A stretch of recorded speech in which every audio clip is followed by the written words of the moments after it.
Welcome back to Tea and Poetry.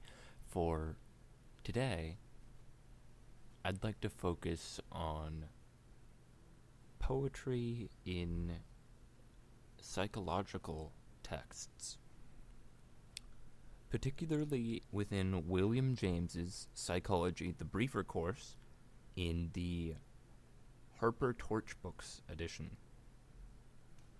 Now, William James is largely one of the original fathers of psychology. We have Freud, Jung. I like to think of James as one of them. And he focused a lot on habit.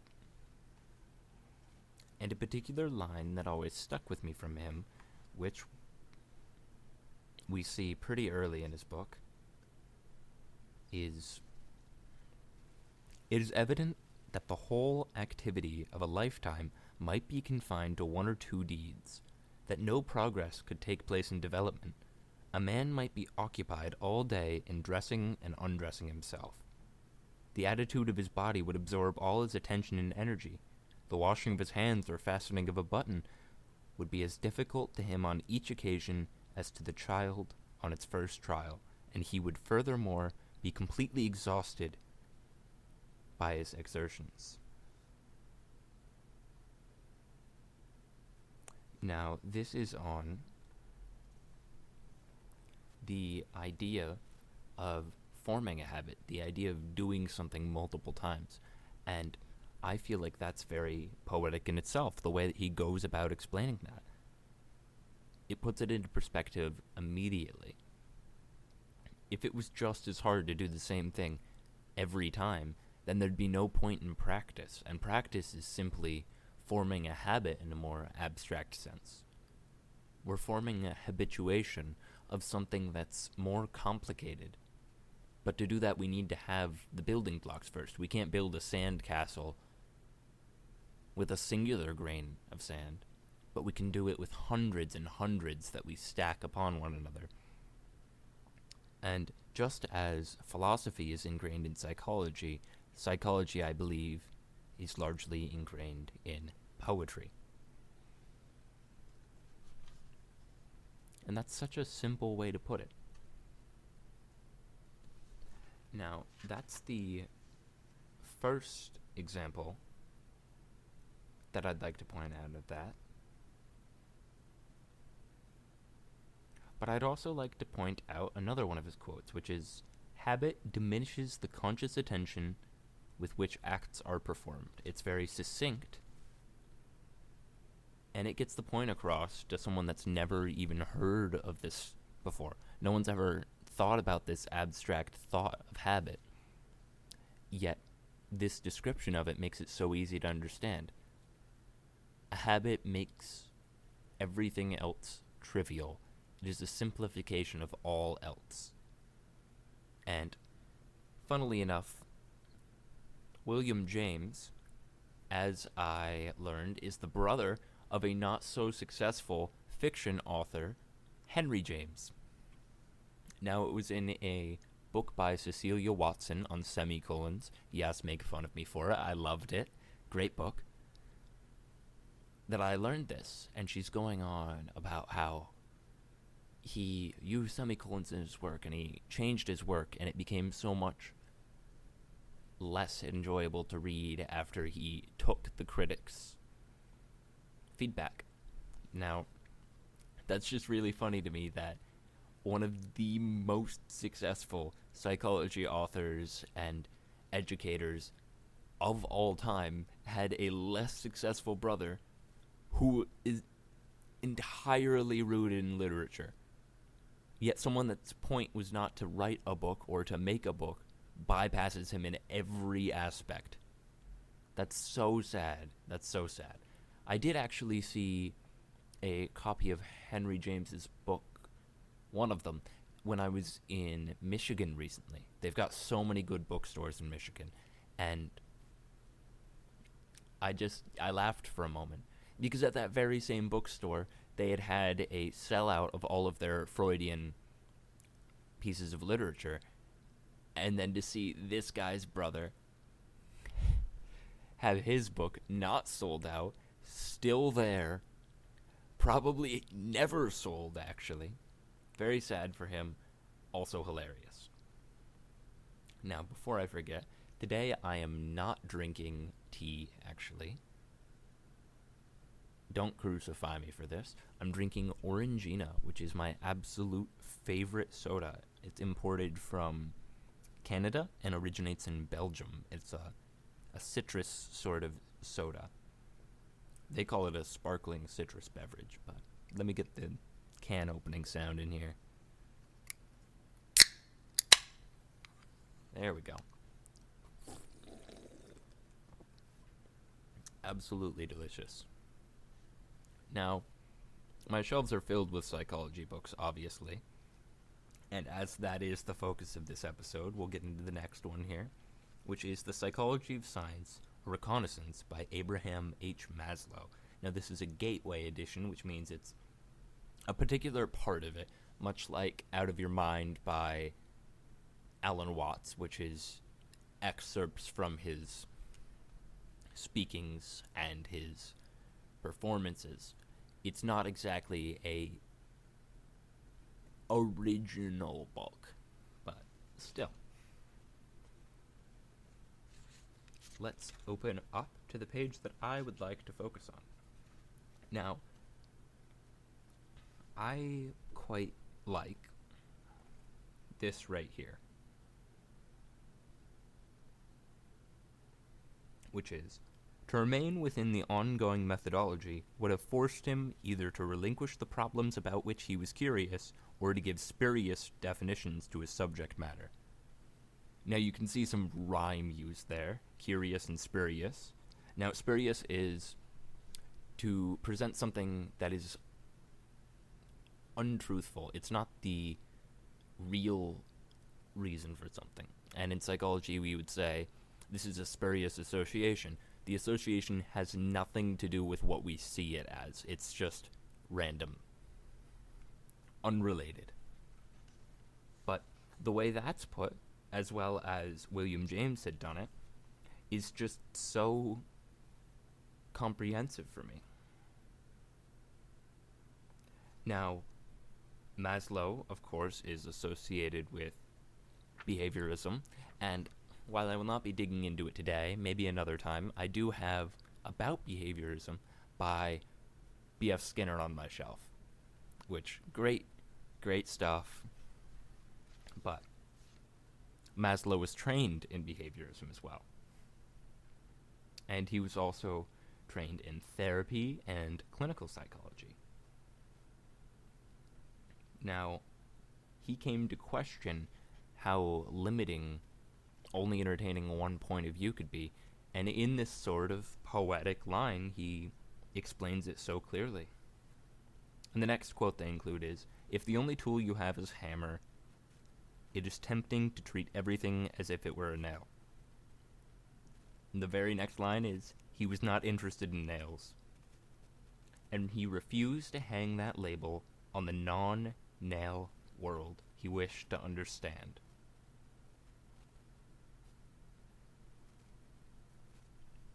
Now, if that's not representative of poetry, then I don't know what is. To say that in a world full of nails that I desire to do nothing except to avoid giving a less than explanation, then I don't know what is. And that's what I love about psychology and many of the humanities, is all of the intersection, all of the interpretation, all of the meaning, and the lack of taking less than. We may let people express themselves however they want to, but that doesn't mean we're going to accept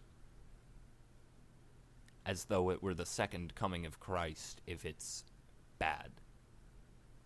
We see this with how many react to Colleen Hoover. Even in the literature spaces that we may have no interest in, you may not find anyone who will say, Colleen Hoover is the best author of all time. We are going to criticize. And it may not be as rigorous oftentimes as it is in the rigid STEM fields, but I also feel like us in the humanities have such a greater sway on the real public world. Someone could be researching cancer for decades and decades, and that's great. I support that. But the amount of people that take interest in that or know about it are few. And the people that determine the funding and how much of that research is allowed to happen, that's us in the humanities. So if we don't keep ourselves accountable, we have people that aren't going to fund those things or care to fund those things. Which is why we need to think like this. We need to have I can't accept a definition, I can't accept an association that is not truthful, even if it's simple, even if it's parsimonious. We can't just take things as they are. And despite psychology being so-called soft science, it does need to have that accountability. Something that politicians often don't have. I'm not looking at anyone. Not even my own government. They wouldn't do anything wrong. When have they ever done anything wrong? Though now that we're past those two excerpts and those two bits of poetry, I'm going to move on to another example. Now, also, William James, as with many psychology people, he's not the most accessible at all, but I'm just saying. There is another point, actually, in the William James excerpt that I'd like to point out, which is on how we make the habits in the first place, which is to take old paths or to make new ones. We always want to take the old paths, but to make a habit, we have to take the new one. And to make that new one, we have to have a space in between when we try and do that new one again. And he really delves into how important it is to take breaks, and that's something else that maybe not as strictly poetic as the podcast name suggests, but to me is poetic. A man who's dedicated his entire career to understanding the psyche of human beings, telling us to slow down, take a break, man. Give it a rest before you try again. That is akin to a person in med school going, school's not that important. Don't think about it too much. Don't study your whole life away. Yeah, okay, buddy. But it is really true. It is really true. If you try and cram for your exam, you'll forget it the next day. But if I slowly come at it again and again, it becomes that habit. Same way I can tell you all the basic blood vessels in the body. I studied that day after day, different parts, different days, over and over and over.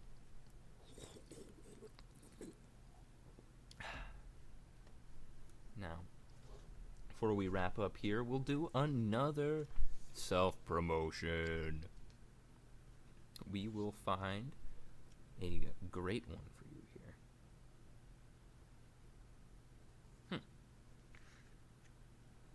We will go with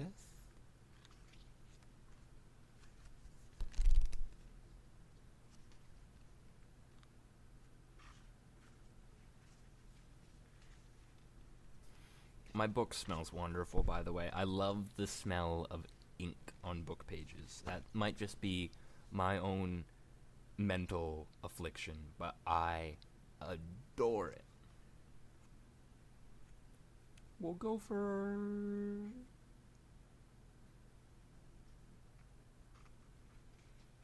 We'll go for this one. Cycle. Page 35 of Tide, my book. Involved in things past your time. Unable to let go of your space within. Squeezing out what does belong. With more and more mass, a star is meant to eventually explode, not to forever expand and consume, stealing life and absorbing the presence's unending. Now, I wrote this one when a person that was what many would call a super senior was in my class. And they kept pushing people that we liked out of our friend group. It's this star that should have already exploded. They should have already graduated years ago. Yet they're still here. Things past their time, and they can't let go. They can't understand. These are a bunch of kids that I'm hanging out with. These are a bunch of kids that I'm hurting the feelings of and pushing away. Absorbing the time, stealing the presence, stealing the connection that could exist here and not even creating it. I'm becoming larger. I'm becoming more harmful to the relationship than anything else. And when the star keeps expanding, it begins to destroy everything around it. And once there's nothing left, then it's just a lone star. And that's not a good thing. Like the Lone Ranger, that thing flops. Now, that one's not the deepest on the planet, but I feel like it's fairly succinct. It's not super rhymey, which is what many people will associate with poems. I will get into some Ruby Kaur in a later episode, which many people don't like her. I am not the hugest fan on the planet, but I do look up to her in some ways. I mean, it's very hard to pioneer something like she did, of that journal style of poetry, the modern movements of poetry, and then to just fall to the wayside because not everyone should be doing poems. Keep that in your notes app, pal. I'll see those kinds of comments all the time, and I mean, poetry is meant for everyone. It's like what happened to gaming. Gaming's just for dudes. No, gaming is for everyone. I'm personally not a gamer per se, but I'm not going to tell someone else that they shouldn't do it. Let's find another one. I have some local poets to the East Coast that I'll cover in later episodes too, such as Susan S. Rancourt, one of my favorites. And we'll talk more about East Coast poets and indie poets at a later date.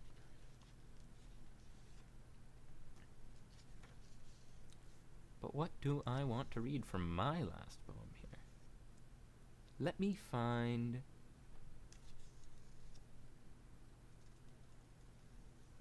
something that rhymes. Okay, this one is a fan favorite, but I think it's corny in retrospect. It's not that bad. This one's Deep Orange. Deep Orange. Do you still try when an orange has a tough peel? It may be sweet inside, but is it worth doing if it toys with how you feel? Time spent looking for an easy opening and nails folded over. A rind dusts your hands, and again a thought crosses your mind. Do I even need an orange? Is this something I can just get over? Now, this poem I usually don't talk about much, and people get their own meanings from it, but there was this girl in one of my classes who I associated with an orange. It was just such a bright human being, and I had thought of them as an orange in a way. And I could connect with them on a surface level, but there was something so tough about them. And I knew that they were a great person. I knew that they were such a sweet person underneath all of that rind, underneath all of that peel, but it was so hard to get through, much like an orange with a very, very tough peel that ends up hurting your nails more than anything. and you don't even get to the orange. You just think, maybe I just give up. Maybe I'll have an apple instead. I'll have something else. But there's also that thought of the missed opportunity. Is it worth skipping out on this connection that I could have had? And all in all, I don't really talk to this person anymore, but I do think about how I could have. I could have talked to them more. I could have tried to make a deeper connection, but maybe they didn't want that. Maybe the orange doesn't want to be opened. Some things don't need to be opened. But I do still think of them, and they are, in a way, immortalized, despite them not knowing I wrote this nearby in my mind to them. Though I will always associate them with an orange, and that is what the orange poem is about. It's about those tough situations where you have to decide if uncovering a new reality is worth it or not. Now, that in no way diminishes my enjoyment of Orangina. I will always love that stuff. They don't sell it in the US anymore, so I have to get it imported from Canada, like I had said earlier, but I do still love it, and it will always be my favorite soda. It's a tough situation with border control, with citrus fruits, apparently, but here's the thing. Before we go here, I'll tell this story quickly. When I went to Canada, and I was about to come back, I had an Orangina in my bag from Canada. And I had an orange. And I was crossing the border. They brought the dogs on the US side.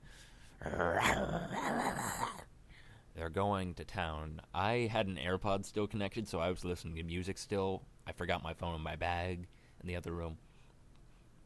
So,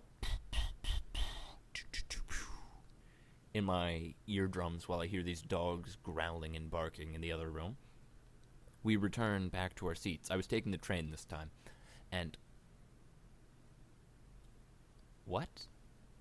What do you mean seized and destroyed? They had taken my orange, left a note saying, "Your property has been seized and destroyed. No citrus permitted for border crossing." Now, I thought, this has to be a joke. This is so funny. This is so absurd. I should have taken the apple from the hotel, not the orange. And I thought, oh man, my orange is gone. I can't eat that anymore. I look next to my seat. My Orangina is still there. And I mentioned it, and they said, it's fine. It doesn't matter. What? My Orangina can cross the border, but they don't sell it here anymore, and I can't get an orange from Canada. What?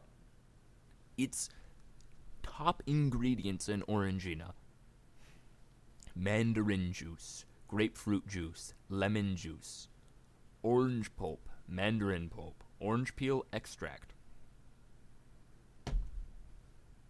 You gotta be kidding me.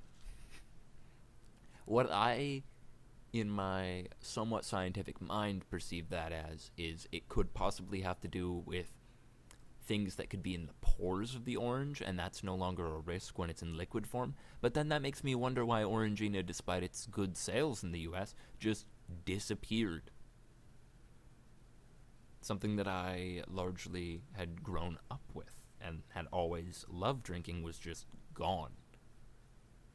And it's not even gross. It's not even gross. It tastes so good. Anyway, that's your little story for the day.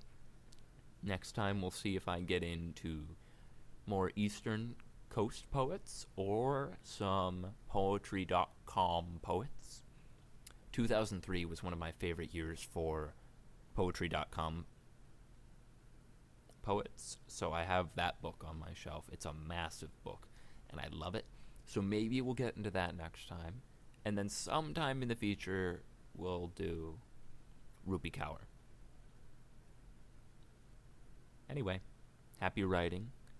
If you have any poems, feel free to send them to me. If you can find my contact information somewhere, I would love to read them. I will be brutally honest, just as I hope you are for my poems. I may not take your feedback, but I would love to hear it. Anyway, bye-bye. Thanks for listening to Tea and Poetry, despite me not having tea this evening.